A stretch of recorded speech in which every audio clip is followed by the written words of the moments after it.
dernier dinosaure serait mort il y a 65 millions d'années de ça.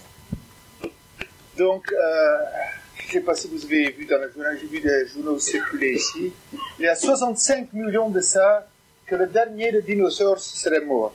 Et ça, c'est littéralement terrible, c'est vraiment terrible, parce que si vous vous souvenez de votre grec, Deinos, Saurus, Sauros, Deinos ça veut dire terrible, Saurus ça veut dire Saurus, le saurusien, le lézard, le lézard terrible. Alors ça fait 65 millions d'années que nous n'avons plus la joie de les avoir parmi nous. Et dans une certaine mesure, je vous dirais que nous les regrettons, parce qu'il y a un bout de chemin que l'homme préhistorique, l'homme préhumain, il y a un bout de chemin que nous avons fait ensemble, et que là, on a dû se séparer. Il y a une tradition juive qui dit qu'il ne s'agit pas de 65 millions d'années qui sont extinctes, mais qu'il existe de beaucoup moins de ça. Ça ferait à peine quelques milliers d'années qu'ils sont morts. Alors je voudrais vous expliquer un tout petit peu qu'il y a des choses que la Torah nous dit pas. Parce que tout ce que la Torah nous dit se situe à un autre niveau. La Torah nous parle non pas d'une chronologie scientifique. La Torah ne s'intéresse pas aux choses qui se passent biologiquement, physiquement, physiologiquement. La Torah vous raconte une histoire.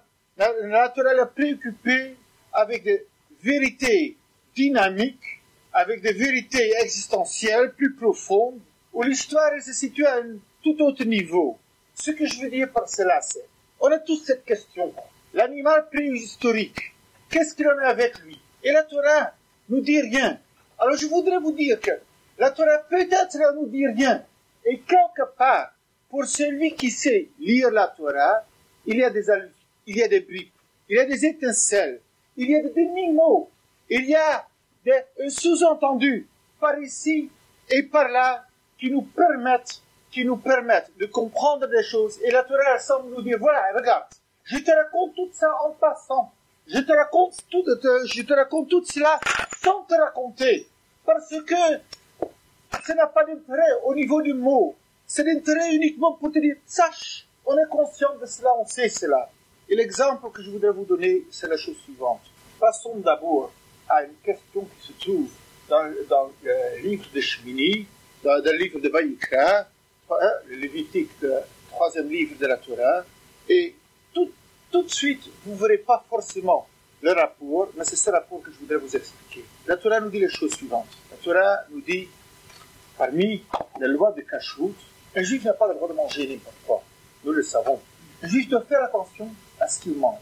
Parmi les choses que nous n'avons pas le droit de consommer, il y a des insectes. Et le moindre insecte, le plus petit des insectes, nous n'avons pas le droit de le consommer. C'est rigoureusement interdit. Et ce que je vais vous raconter, ça peut vous étonner, que lorsque quelqu'un mange un insecte, il transgresse 6 interdictions. Autrement dit, c'est comme s'il aurait mangé 6 fois du cochon. Le moindre toute petite bête, ça vaut 6 cochons. Ça fait réfléchir. D'ailleurs, les Juifs le savent, et nous faisons très attention. Tellement que c'est devenu proverbial en français, je vais vous le dire. Parce que lorsque les premiers Juifs sont venus en France, ils faisaient ce qu'on appelle la bedika des salades, la vérification des salades. Alors comment est-ce qu'on fait la vérification des salades? Vous le savez mieux que moi, je m'excuse, c'est pour les hommes que j'ai fait l'illustration, c'est pas pour les dames.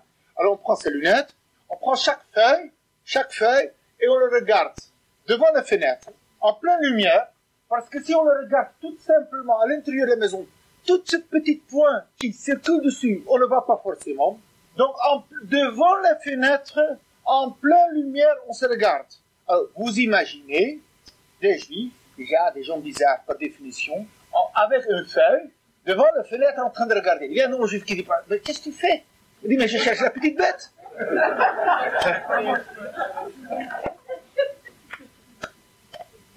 Et la Torah nous dit les choses suivantes.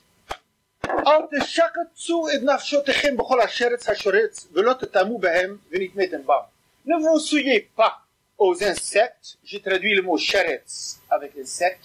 Sheretz, ça veut dire rate, ce qui faufile, ce qui court, ce qu'on va uniquement bouger. On ne va pas la patte, on va uniquement bouger. Ne vous souillez pas, Ki ani Hashem Elokechem, car moi c'est l'Éternel Dieu, V'hit kadishtem, vous allez être saints. Pas manger des charatim, des insectes, ça veut dire être saint. V'item kedoshim, vous allez être un peuple saint, Ki kadosh ani, comme moi je suis. Et ensuite, Ki ani Hashem hama ale etchem eretz Mitzrayim, car moi c'est l'Éternel, hama ale etchem, qui vous a fait monter du pays d'Égypte. Rashi sur place, le commentaire de Rashi dit, toujours dans le Torah, Asherot, c'est Etchem qui vous a fait sortir. Et ici c'est marqué, hama ale qui vous a fait monter d'Égypte. Alors Rashi dit deux commentaires. Rashi dit deux commentaires. Pourquoi ici le texte dit une, c'est ma'ala, de ne pas manger des insectes, c'est un ma'ala, c'est une qualité supérieure. C'est quand même intéressant. On voit pas tellement les drames. Et deuxièmement, Rachid dit,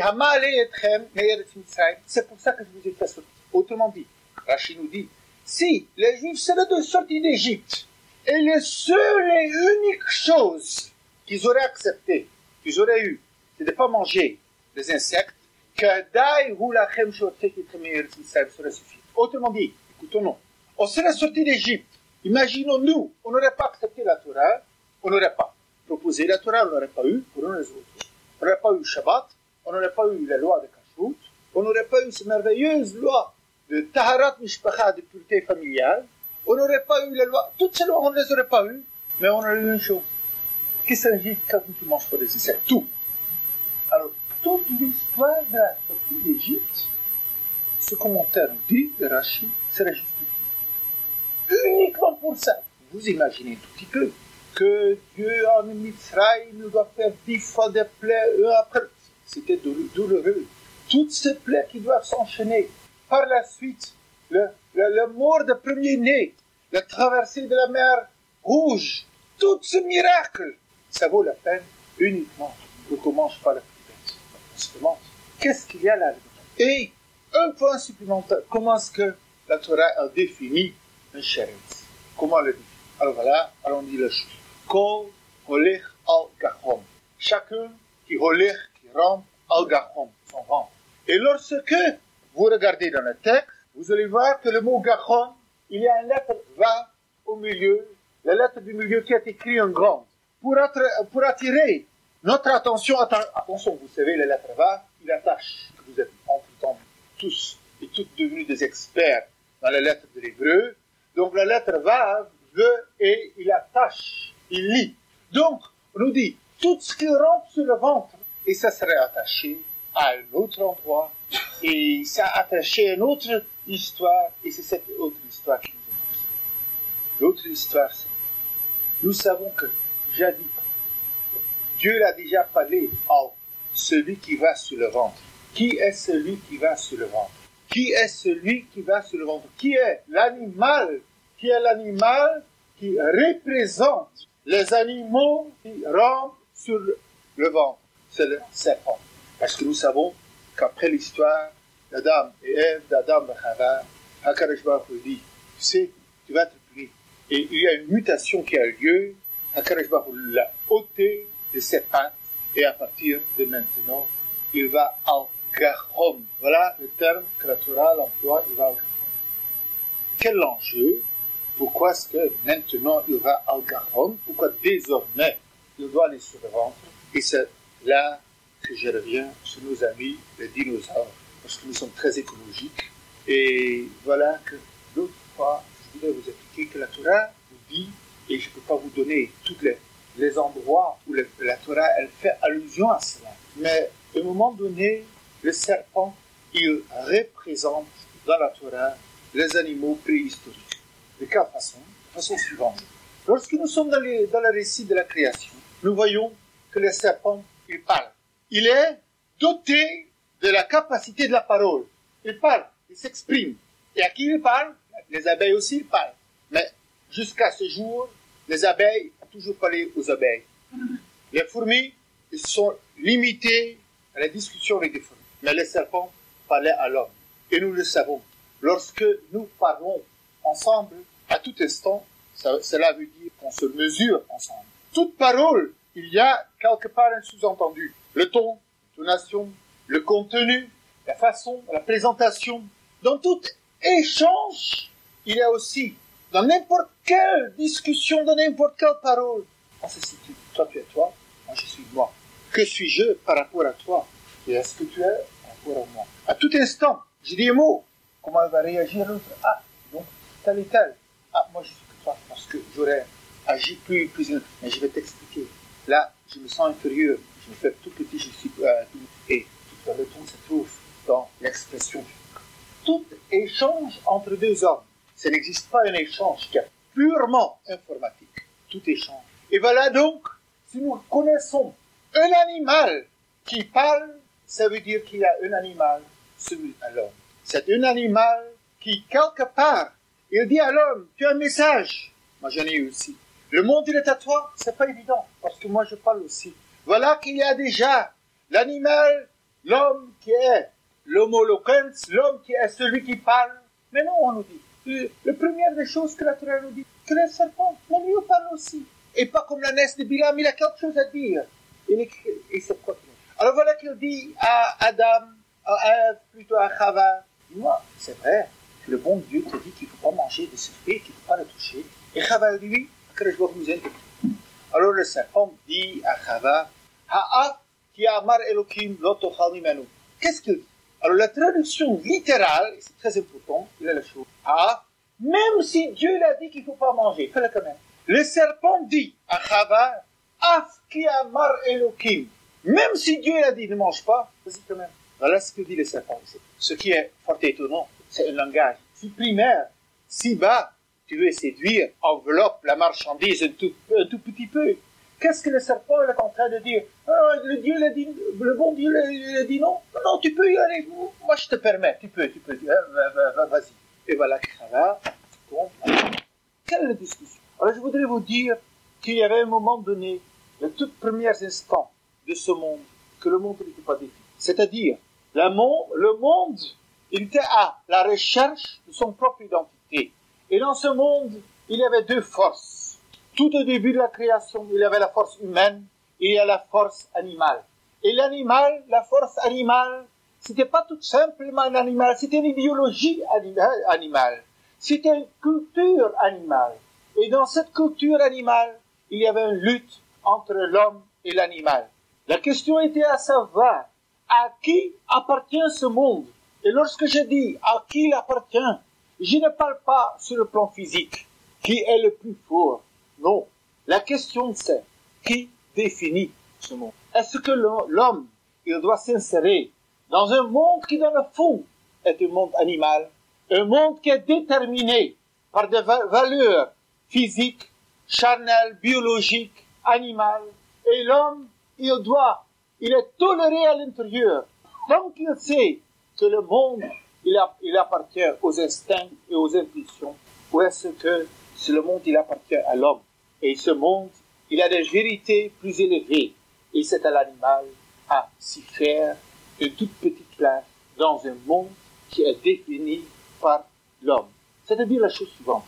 Un homme, c'est quelqu'un qui cherche à se perfectionner. Un homme, c'est quelqu'un qui cherche à monter. Je me permets de répéter quelque chose que j'ai dit hier au jour pour une illustration. Une mitzvah. Un homme, c'est de l'être de la mitzvah. Qu'est-ce que ça veut dire une mitzvah? Je voudrais vous définir en quelques mots que c'est une mitzvah. Qu'est-ce que c'est une mitzvah? En quelques mots de le définir. Parce que je pense que l'exemple il va bien donner. Le Mishnah nous dit, dans Kiddushin, qu'un homme est tenu de faire Brit Mila à son fils. D'autre part, il doit faire Pidyon Abel, le rachat du premier-né chez ses enfants. Il doit l'enseigner la Torah à son fils. Aussi, doit-il l'apprendre un métier. Aussi, doit-il apprendre à nager, ça veut dire, si, dans tout ce qui est dangereux, comment s'en sortir. Et, nous dit la Mishnah, les femmes sont dispensées de tout. Une femme n'est pas tenue de faire Brit Mila à son fils, ça veut dire, s'il y a un foyer où il n'y a pas de papa, parce qu'il ne vit plus, il y avait une tragédie dans la famille, la maman n'est pas obligée, elle n'a pas la charge de veiller qu'il y a un Brit Mila de son fils. Ni Dieu, madame, lentement, non. Écoutez, vous me connaissez depuis longtemps, vous savez, je ne suis pas comme ça. Ne le prenez pas mal. Une dame n'est pas tenue de racheter le premier-né, elle n'est pas tenue de l'enseigner le Torah à son fils, elle n'est pas tenue de l'enseigner. Bref, nos maîtres nous disent, bref, vous voulez savoir tout en sac, tout en vrac. Les hommes sont tenus par une mitzvah de la Torah, de chinuch, d'éduquer leurs enfants. Les femmes ne sont pas tenues d'éduquer leurs enfants. Vous en êtes aussi. Vous n'avez aucune obligation, vous n'avez aucun devoir de chinuch, d'éduquer les enfants. Que ça soit dit, messieurs, vous avez l'obligation d'apprendre la Torah avec les enfants et d'éduquer, de faire un film. Alors, on ne comprend pas. Comment est-ce qu'on peut imaginer une chose pareille? Et la réponse est très simple. La réponse est, une mitzvah n'est pas un ordre social. Une mitzvah, la finalité de la mitzvah n'est pas le but d'obtenir des résultats. Une mitzvah, c'est pas que le fils est écrit. Une mitzvah, c'est pas, vous savez que c'est une mitzvah. L'homme, il est moyen. L'homme, il est faible. L'homme, il doit se perfectionner dans ce monde, spirituellement. Se perfectionner, ça veut dire lutter, d'aller contre ses instincts, d'acquérir quelque chose qui n'est pas encore acquis. Une mitzvah, ça veut dire faire l'effort de quelque chose qui ne vient pas naturellement. Le monde laïque aime dire que l'ordre qu'on donne, c'est un ordre déjà établi. Et c'est facile. Non, un mitzvah, c'est difficile. Ce n'est pas facile. Un mitzvah, c'est surmonter une difficulté. Car la définition de l'homme, il est dans la création. Tu dois monter. Surmonter pour monter. Et s'il y aurait un mitzvah qui me demande rien, ce ne serait pas un mitzvah. Ce serait un instinct. Ce serait naturel. S'il y aurait un mitzvah de respirer, mais non, il n'y a pas un mitzvah de respirer. Pourquoi? Parce que ça me vient naturellement. Si bien je voudrais, un instant, je dis pas. Quelques instants, je vais pas respirer. Quelques instants, oui. Mais le jeu ne va pas très loin. Il y aura un mitzvah de chaque chose qui peut me poser une difficulté. La Torah dit, voilà, toutes les charmes est là. Tu vas surmonter. Et le moment que tu surmontes, on te perfectionne. Il y a l'élévation de l'âme. Il y a une perfection, un anoblissement, un raffinement. Ça, c'est une mitzvah. Un mitzvah est une mitzvah que dans la mesure que ça amène l'homme ailleurs. Un père, il doit s'occuper de l'éducation de ses enfants, c'est une mitzvah. Pour une femme, c'est pas une mitzvah. Pourquoi est-ce que c'est pas une mitzvah? Car si bien est-ce qu'une femme aurait pu ne pas s'occuper de ses enfants? Nous les hommes, on rentre à la maison et dit bon, mes pantoufles et le journal, c'est pas comme ça, bien sûr. Tu m'emmènes ma Gemara et le chumash que j'étudie, et pour l'est, écoute, les enfants, hein, tu le prends dans la cuisine, que j'ai la paix ici, j'ai des choses à faire. Et tu t'occupes. Pour nous, lorsque on étudie avec nos enfants, on a une satisfaction. Mais de s'amener à cela, ça nous demande. D'éduquer, ça ne vient pas tout naturellement. Et je vous donne encore cet exemple, que lorsque nous parlons de rachamanut, de miséricorde, Rachaman, vous connaissez ce mot, Rachamanut, Rachaman. Alors, Rachamanut, c'est le miséricorde, et ça vient du mot Rechem. Radical, il est Rechem, même Rechem, ça veut dire quoi? La matrice. Rechem veut dire l'utérus, la matrice. En fin de compte, on nous dit quoi? Il existe différentes sortes de miséricorde. Chesed, Chalina, Chemla, mais il existe une qui s'appelle Rachamanut. Rachamanut, ça veut dire, ça sort de mon propre chair, c'est mon moi. Ça veut dire, j'ai peiné pour, ça sort de moi. On dit, il existe une sorte de rachamanut, une sorte de miséricorde qui est naturelle, qui est physique, c'est biologique. Autrement dit, il y a des choses que je fais pour mes enfants, mais dans le fond, c'est biologique. Je ne dis pas que c'est pas difficile, mais je suis entre guillemets condamné à faire ça. C'est-à-dire, je ne pourrais pas le faire parce que c'est mon propre chair, c'est mon moi au plus profond. Si je m'en occupe pas de ça, je me tue moi-même. Autrement dit, il se peut qu'il y ait des mitzvot, certaines mitzvot qu'on ne demande pas aux dames. Pourquoi? Parce que c'est tellement inné, c'est tellement obligé de le faire que ça mène pas plus haut parce que cette notion de mitzvah n'y est pas. Il n'y a pas cette notion de il faut le faire parce que ça va contre la nature. À partir du moment que ça va pas contre la nature, c'est pas ça qui va élever la personne. Bien entendu, si une dame me dit, ah, je ne suis pas obligé de faire chinois, alors je ne fais pas. C'est à ce moment-là qu'elle va contre la nature, mais en sens inverse. Or, la notion de mitzvah, c'est le raffinement, c'est l'anoblissement, c'est la recherche d'aller contre ses propres instincts, d'aller contre les impulsions, les tendances.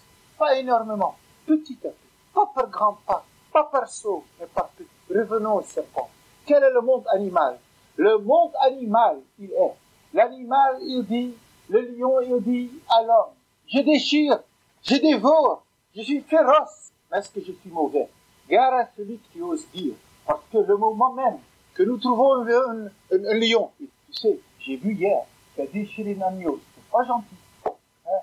Tu n'es pas un brave lion. Il faut que tu, à tout prix, tu arrêtes maintenant de dévorer des agneaux, parce que c'est pas bien. Il faut faire un petit peu d'avoda. Il faut se surmonter. Moi aussi, tu te surmontes aussi. Si vous voyez, je surmonte. Appelez M. Glass, il est pas là. Appelez tout de suite le vétérinaire, parce que c'est inquiet. Un animal, lorsqu'il fait ses instincts, lorsqu'il les suit, le moment qu'il suit ses instincts, il fait aussi le désir de Dieu. Et s'il ne suit pas ses instincts, c'est à ce moment-là qu'il arrête à faire le désir de Dieu. L'animal doit se comporter, il doit se conduire de la façon de ses impulsions, de ses instincts. C'est pour cela que c'est là qu'il a sa raison d'être. Là, le monde animal a sa raison d'être dans la fiabilité de savoir. Aujourd'hui, on déchire, demain, on fera la même chose. Demain, il ne sera pas mieux qu'aujourd'hui. C'est comme cela que Dieu a créé les animaux. Et c'est là où il y a leur finalité. Et c'est à ça qu'ils doivent se tenir. Voilà, maintenant, on comprend un petit peu mieux la discussion entre le serpent et Adam. Le serpent, il dit à Chava, Dieu l'a dit de pas manger, de surmonter. C'est pas rien. Même si Dieu, il a dit de pas manger parce que c'est mauvais, c'est pas grave. Parce qu'il existe une autre définition du monde. Il existe une autre définition du monde. Ça veut dire que même si c'est bien, mais tu as une impulsion, tu as un désir de manger, tu as un ta'ava, tu as un yetzer hara, tu as l'envie. Sache que de suivre le yetzer hara, c'est très noble, c'est très bien. Si tu suis le yetzer hara, de mauvaises tendances, tu fais la volonté de Dieu. Tu dis, regarde-moi, je dis, qu'est-ce que je fais? Je mords, mais le bon Dieu, il est content de moi, je fais mon boulot. Donc, rien d'autre que d'être mauvais. Ce n'est pas si mauvais que ça. Afin de suivre les instincts très bas. Mais c'est bien. Alors, même si Dieu l'a dit, qu'il existe un concept de l'obéir, de désobéir, mais d'obéir aux instincts, ça aussi c'est voulu. Et voici donc de la discussion. À ce moment-là, c'était pas le lion qui était le roi des animaux, c'était le nachash. Vous voulez une petite image? Rappelez-vous le dinosaure. Ce qui est extraordinaire, c'est en fin de compte, ce n'existe pas des animaux qui ont la tête dans l'air, avec les pattes dans l'air. Le seul qui marche sur deux pieds, avec la tête dans l'air, c'est l'homme. Parce que chez l'homme, il y a une image. Dieu a créé l'homme unique pour montrer qu'il doit s'élever vers le ciel. C'est le seul parmi tous les animaux qui marche sur deux pieds et qui a la recherche de l'élévation, de se rehausser. Ça veut dire de ne pas rester collé sur la terre, sur la matière, sur le monde matériel. Ça veut dire de s'identifier avec l'immuable, de s'identifier avec le statique, le seul qui est dynamique, qui cherche on a lu ça dans l'Haftara d'hier, cet appel qui vient du ciel, il n'y a que l'homme qui est. Et ce qui est tellement extraordinaire lorsque nous voyons les images d'autrefois, tous ces animaux préhistoriques, comment est-ce qu'on le voit? Avec un cou énorme, avec une tête vers le ciel, et se dressant sur les deux pattes arrière avec l'homme. L'histoire que la Torah nous semble dire, lorsque nous voyons des images scientifiques de l'animal préhistorique, des animaux immenses, terrifiantes, et qu'est-ce qu'il est là? On le voit agressivement en train de protéger leurs petits sur les deux pattes arrière, et ensuite en plein hauteur, et à côté de un homme minuscule. Et voilà que l'animal, il parle à l'homme, et il dit, tu as une définition du monde, c'est le tien, c'est une idée comme une autre. Moi, j'ai une définition qui est le mien. c'est une comme une autre. Écoute bien, je t'invite, gentiment, on va s'asseoir autour d'un thé, et on va le débattre, et on va voir quel des deux concepts est le meilleur. Et au dinosaure a dit alors, franchement, moi, je pose une petite demande. Sache, toi, tu veux faire le désir de Dieu. Et pour faire le désir de Dieu, il faut que tu te battes à tout instant dans ta vie. Moi, je te dis, tu vas faire le désir de Dieu, et tu n'auras rien. Tu te livres à tes instincts. Et ça ne serait pas mauvais, ça serait bien. Et voilà, il a répété tout au long, si vous voulez, des avatars et un écho du langage du serpent qui résonne encore jusqu'à aujourd'hui. Lorsque nous entendons des logiques, écoutez, je ne suis pas religieux, mais c'est pas grave. J'écoute mon cœur et je fais ce que mon cœur me dit. Et si mon cœur me le dit, alors permettez-moi, alors j'explique que c'est pas mauvais. Et lorsque il y a un garçon qui se fiance avec une fille qui n'est pas juive, je dis, mais c'est pas grave, parce que du moment que mon cœur me le dit, alors c'est sincère, c'est entier, alors ça ne peut pas être mauvais, parce que c'est tout naturel, c'est spontané. Et voilà exactement ce qui est le langage du Nachash. Voilà le langage, le discours du Nachash. À partir du moment que je le sens que c'est bien, je le sens dans mon cœur, une impulsion si forte, alors cette impulsion, cet amour, ce coup de foudre, eh bien, c'est même bien Dieu qui l'a créé. Donc, si je me livre à cela, ça peut pas être mauvais. Parce que c'est l'être statique, un prolongement. C'est le même lorsque nous entendons un discours humaniste dans lequel on dit non, on ne croit pas en Dieu. Mais nous avons des valeurs humaines, un humanisme dans lequel, en fin de compte, les uns ils appellent ça humanisme, l'autre ils appellent ça encore des naturalistes. On a toutes sortes de langages qui expriment des différentes sortes de choses dans lesquelles on veut dire la vérité de ce monde ne se trouve pas en dehors de l'homme, mais la vérité se trouve hors. Le Nachash, le serpent, il dit la vérité dans tes impulsions. Et dans le fond, ça ne peut jamais être mort. Nous disons la vérité se trouve dans le ciel. Et si l'homme, il veut, il doit se lever, c'est où il est, c'est où est Nechemarom, et lève tes yeux vers le haut. Et qui a cru? Et c'est là où il y a l'inspiration. Et c'est ça. Et lorsque, donc en fin de compte, ce que le serpent il propose, c'est quelque chose qui sont très nobles. Et il dit, l'homme, tu peux vivre parmi nous. Il y a la place pour un homme, mais dans un monde qui a été les animaux, un monde animal. Et qui est l'animal le plus caractéristique pour les animaux? Eh bien, c'est le serpent. Parce que les reptiles, le serpent, ici donc c'est les insectes, les reptiles, c'est la sorte de vie le plus primaire qui existe. On peut voir un dinosaure énorme et il a la proportion de cerveau le plus petit des animaux. Donc plus qu'il est grand, plus qu'il est immense, moins qu'il est intelligent. Et il y a un symbole là-dedans. Tu veux être un bon être ici, il ne faut pas réfléchir. Il ne faut pas être cousin. Il faut avoir un corps énorme et un contenu tout petit. Alors c'est comme ça que tu es sûr que tu fais bien. Et Kadesh Baruch Hu, lorsque il y a des dégâts, Kadesh Baruch Hu, qu'est-ce que Dieu lui donne comme sanction au serpent? La sanction que Dieu lui donne au serpent, c'est de lui ôter les pattes. Désormais, il va ramper par terre. Pourquoi? Puisque Dieu il veut qu'on sache la véritable nature du serpent. La véritable nature du serpent, c'est l'animal qui est le roi des animaux, qu'il est en fin de compte confondu avec lui. Qu'il n'y a aucune recherche de spiritualité, il n'y a aucune recherche d'élévation, de se rehausser. En fin de compte, derrière toutes ces belles paroles d'un tel qui viennent défendre notre jeunesse, qui viennent défendre l'amour libre, en fin de compte, il n'y a pas plus bas sur la terre, il n'y a pas plus méprisant par rapport au monde de recherche de valeur. Et Dieu lui a ôté les pas. Pour que l'homme voit le Nachash, pour que l'homme il voit les valeurs de l'animal, alors juste que ça rentre par terre et que ça se vit ici dans le ciel. Et c'est bien, selon l'histoire, depuis ce temps-là, que Luth l'a dit. C'est la fin de l'empire des reptiles. Les reptiles qui était l'animal représentatif du monde. Maintenant, lorsqu'on arrive de nouveau dans une mitzvah, de ne pas manger tout ce qu'il est considéré comme la Torah, comme reptiles et insectes, tout ce qui rampe, algachon sur le ventre, on comprend un tout petit peu mieux ce qu'il représente. Alors Rachid, si je vous avais sorti d'Égypte, seulement pas pour ne pas manger des insectes, ça vaudrait la peine. Vous savez quelle image? L'image est là. L'insecte a 1 millimètre de hauteur. Combien? Demi-millimètre. Un quart de millimètre. De ne pas manger ces insectes qui rampent, qui sont minuscules, ça veut dire que l'homme refuse de se rabasser complètement jusqu'à là. De ne pas manger ces insectes, ça veut dire je suis plus haut que la terre.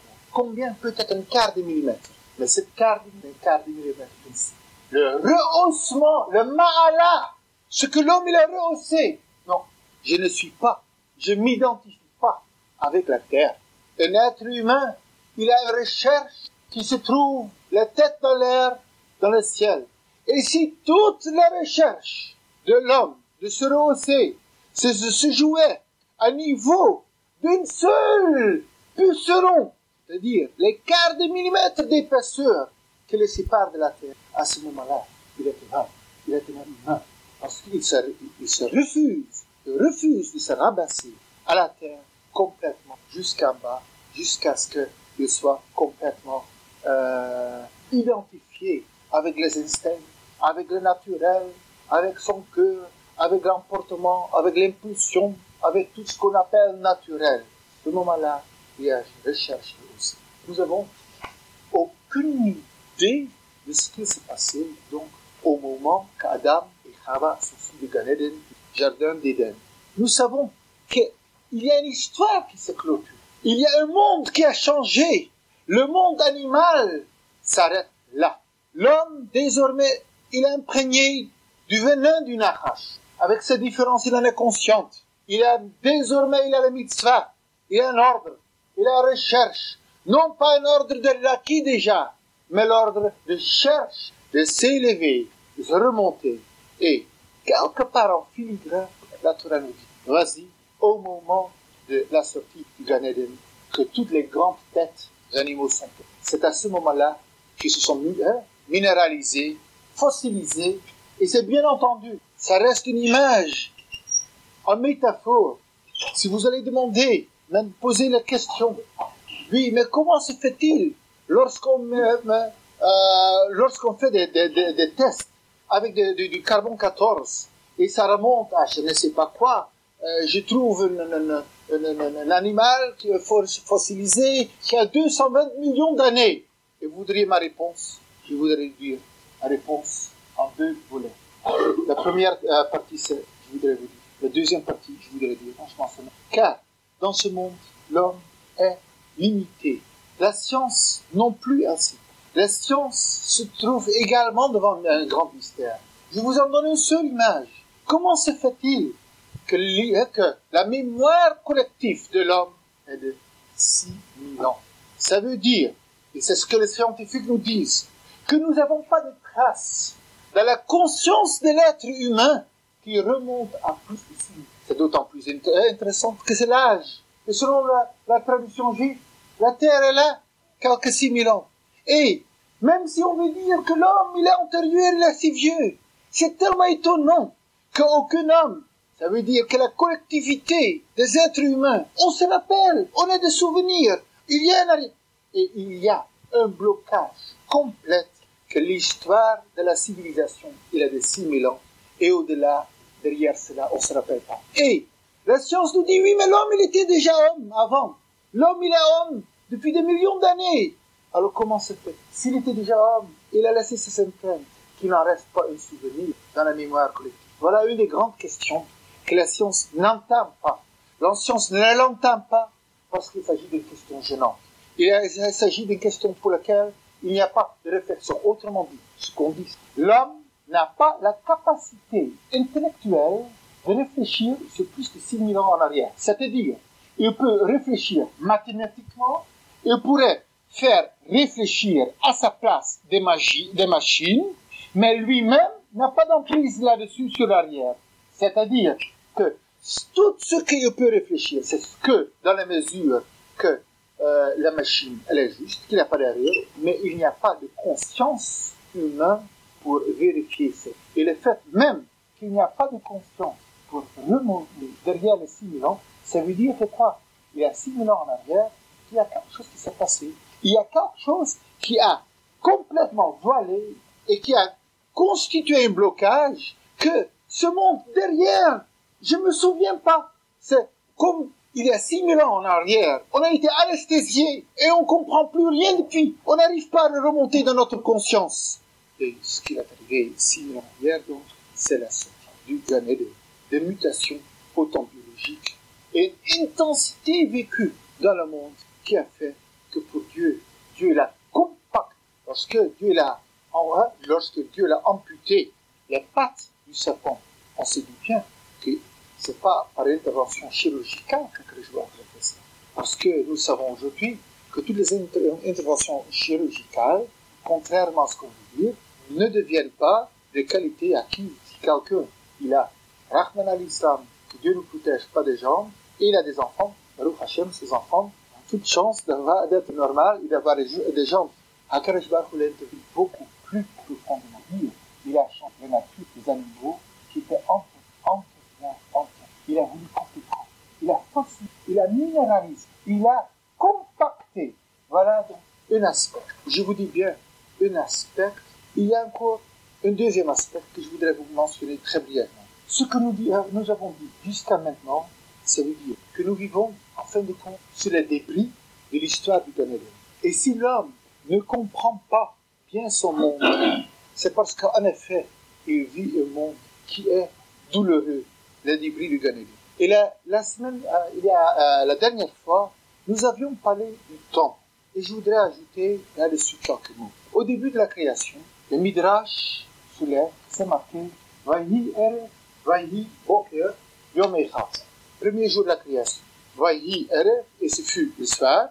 Vayhi Boker, ce fut le matin. Yom Echad, un jour. Alors le Midrash, il a discuté, il pose la question suivante. Pourquoi c'est marqué et ce fut le soir?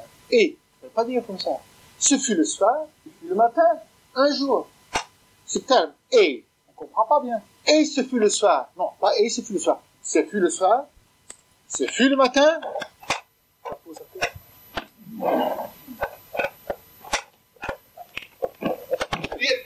Et, c'est un mot de liaison.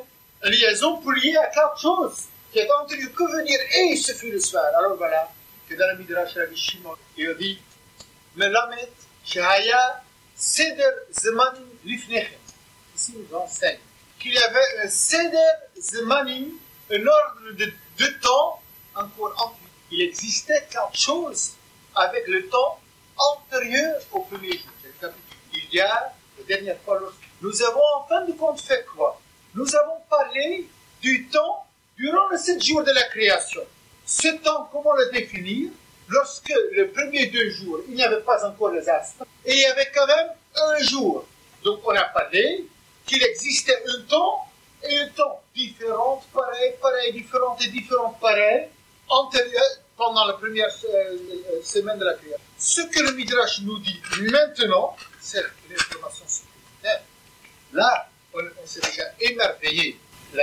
On s'était déjà émerveillé du fait qu'il existait un temps sans soleil, sans nuit, un temps donc différent pendant les 7 jours de la création. Et maintenant nous apprenons qu'il y avait déjà un temps antérieur à la création. Il y avait un Seder Zemanim. Je vous promets, Giscard, il n'y en a pas plus. Allez, c'est tout. Qu'il y avait un Seder Zemanim, qu'il y avait un ordre du temps encore antérieur à la création. C'est encore tout à fait autre chose. Et Rabbi Avu, il va nous expliquer cela. Il nous dit les choses suivantes. Vayhi Erev Vayhi Boker. Et à la fin, c'est marqué Vayar Elohim et Kol Asher Asa V'hinei Tov. V'hinei Tov, c'était très bien. Dieu, il a vu tout ce qu'il a créé, et c'était très bien. Bon, alors moi, je vous demande, franchement, si Dieu crée ce qu'il a créé, j'ai fait confiance que c'est très bien. Hein? Moi, ça m'arrive encore de faire des choses et de les rater, de ne pas être content. Mais si Dieu va créer quelque chose, et il est créé, ben, il ne va pas le rater. Ah bon, ça va être bien, ça va être drôlement bien, ça va être très bien. Et voilà que la Torah nous dit, Dieu l'a créé tout le monde, et c'était très bien. Mais oui, c'était très bien, ça va de soi, c'était très bien.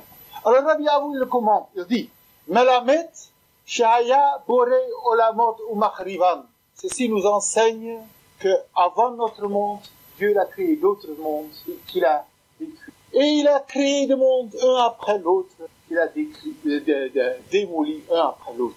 Et ensuite, jusqu'à ce qu'il a vu cette terre, cette belle terre verte, avec cette couche exceptionnelle d'ozone, qui est la nôtre, à laquelle il faut faire tant attention.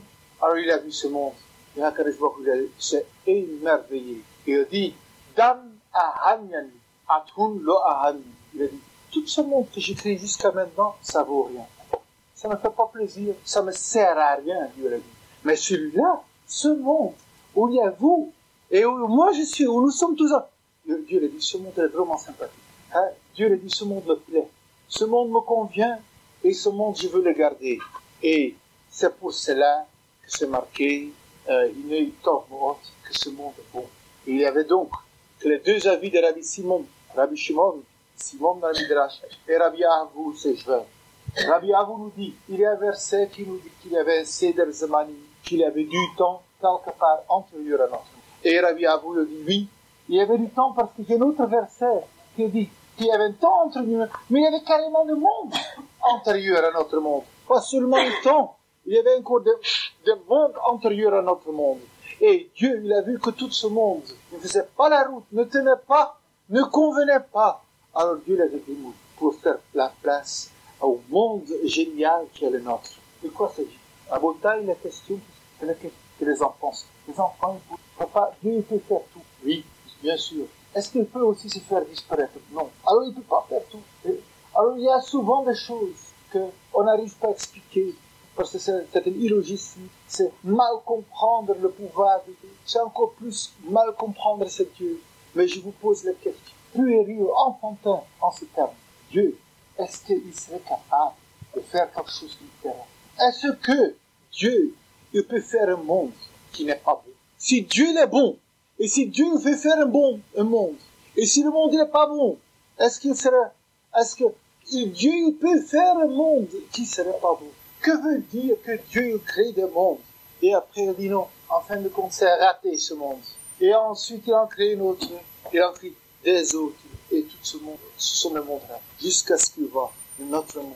Et il dit, ce monde il est magnifique, maintenant c'est magnifique. Alors je voudrais vous dire, regardons autour de nous, regardons notre monde. Alors moi je vous pose la question, ce monde, est-il bien ou ne l'est-il pas? Ce monde, est-ce que vous convient-il ou ne vous convient-il pas?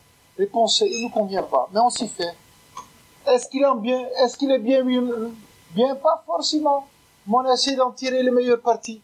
On cherche de le rentabiliser au maximum. Mais est-ce qu'il est bien? Écoute, bon Dieu, je ne vais pas te faire un procès du monde que tu as créé. Mais franchement, si moi je devrais le créer, je ne l'aurais pas fait. Je l'aurais fait mieux. J'aurais fait un monde sans maladie, d'abord. J'aurais fait un monde sans querelle, sans dispute. C'est normal que vous ne connaissez pas ce mot.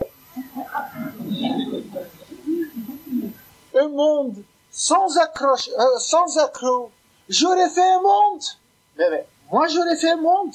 Si moi je serais le bon Dieu, j'aurais fait un monde. Qui est bon, qui est parfait. Mais il n'est pas comme ça. Et je l'accepte. Et paradoxalement, je vous dis qu'un monde qui est bien n'est pas si bien que ça.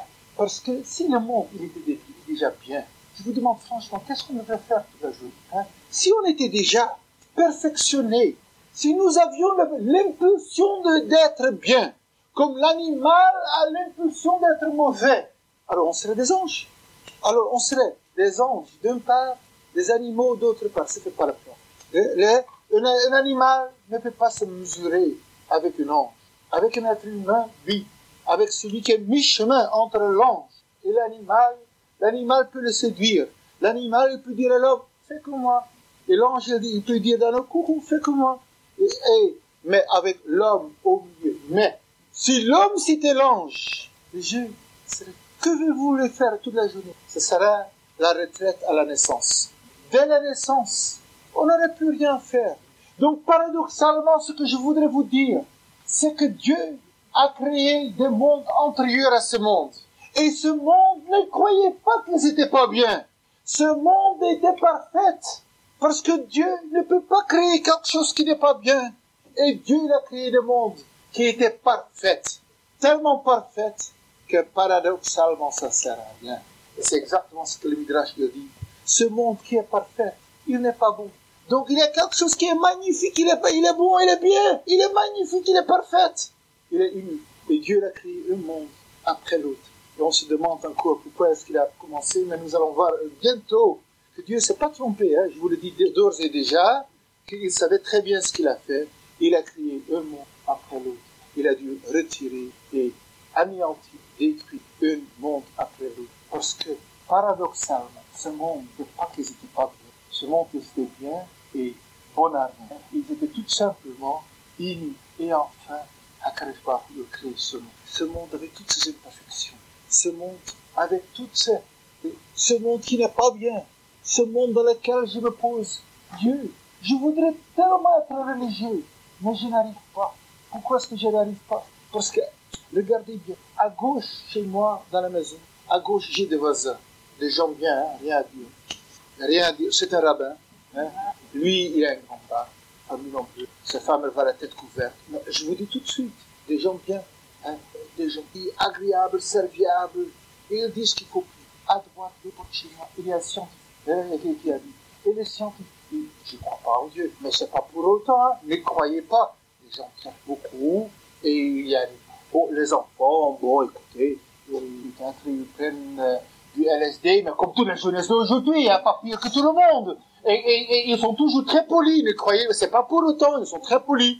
Et il me dit, vous comprenez, on ne peut pas, parce que moi je suis scientifique, et je sais, vous comprenez, il y a des fossiles, et Dieu, ça ne peut pas exister parce qu'il existe des fossiles, donc la comptabilité, il tourne mal, on a besoin de comptable, hein, je travaille pour le comptable, je cherchais du travail, et alors, vous comprenez, moi, je suis là, il y a le rabbin, il y a les scientifiques, que vous voulez dire?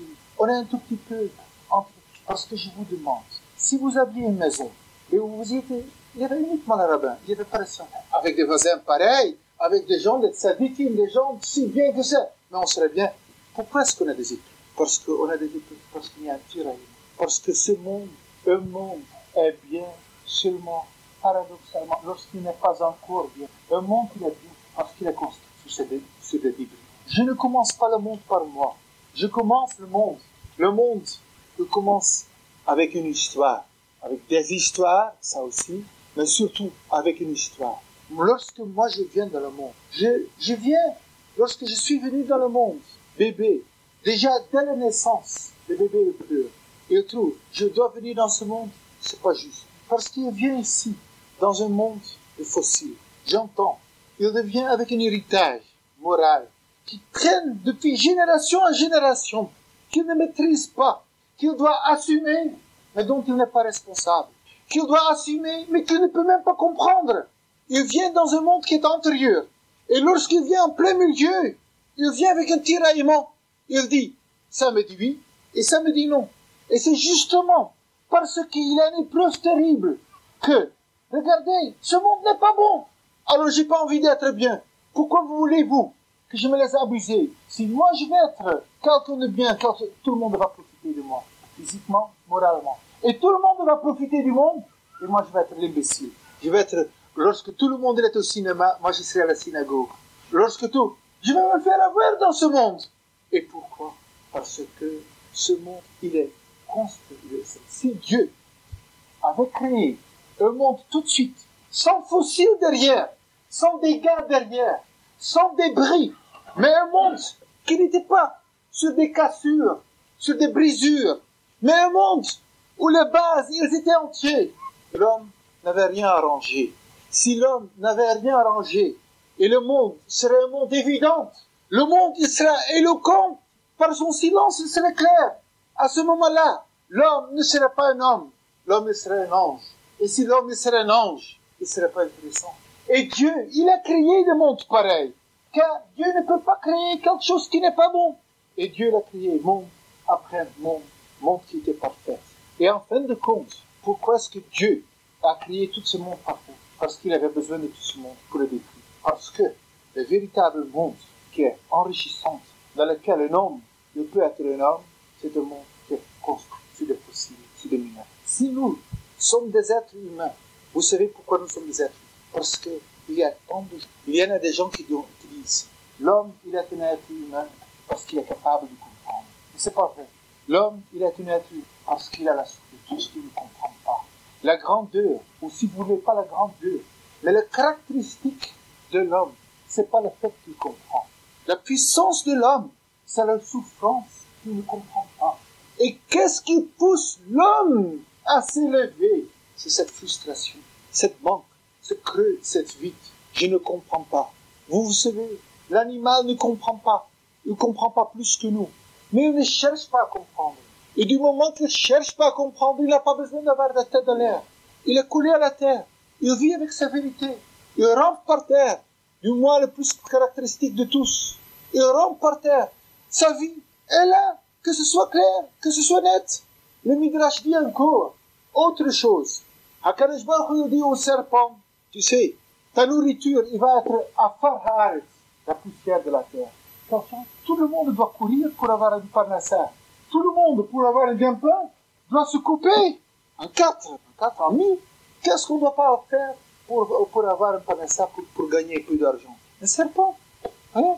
Il avance, il trouve sa nourriture sur place.